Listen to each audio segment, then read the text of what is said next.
Hello everyone. ஸ்கூலுக்கு போகிற குழந்தைங்க வந்து 2 விதம். அதில் கொஞ்சம் குழந்தைங்க அழுகாமல் போவாங்க, மிச்சம் இருக்க குழந்தைங்க அழுதுகிட்டே போவாங்க. அதில் அந்த செகண்ட் ஆப்ஷன் தான் என் பையன். அழுதுகிட்டே தான் போவார். எப்படி இருந்தாலும் அம்மாவோட அந்த ஜீன் அப்படி இருக்க தான் செய்யும். நான்லாம் எங்கள் ஸ்கூல் போகிறப்ப அழுதுகிட்டே தான் போனேன் கொஞ்ச நாள் வரைக்கும். அது மாதிரி இவர் கொஞ்ச நாள் வரைக்கும் பழகுற வரைக்கும் அழுதுகிட்டே தான் போவார் அப்படின்ற ஒரு மைண்ட் செட்டுக்கே நாங்கள் வந்துட்டோம். டெய்லியுமே அழுதுட்டு தான் இருக்கார். மார்னிங் எந்திரிக்கிறப்ப லீவுடான்னு சொல்லி தான் எழுப்புவோம்.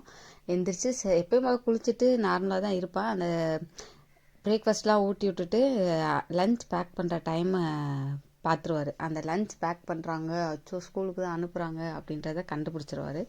அப்போ இருந்து அழுதுகிட்டே தான் இருப்பான். யூனிஃபார்ம் போடுறதுக்கு அழுவான், செப்பல் போடுறதுக்கு முதல் கொண்டு அழுதுகிட்டே தான் இருப்பார். நீங்கள் என்ன தான் பண்ணாலும் அழுதுகிட்டே தான் இருப்பேன் அப்படின்ற மாதிரி அழுதுகிட்டே தான் இருப்பார்.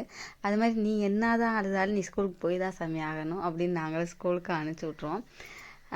இன்றைக்கி லஞ்ச் என்ன பேக் பண்ணோன்னா, கீரை சாப்பாடு, வெண்டைக்காய் பொரியல், முட்டை. பிரேக்ஃபாஸ்ட்டுக்கு வந்து இடியாப்பம், தேங்காய் பால். உங்கள் குழந்தைங்க அழுதுகிட்டே அவர் ஸ்கூல் சாப்பிட்டுட்டு போகிறாங்களா அழுதுகிட்டே இல்லை அழுகாமல் கிளம்பிட்டாரு. சமத்தா ஸ்கூலுக்கு போகிறாங்களான்றதை வீடியோவில் கமெண்ட்டில் சொல்லுங்கள்.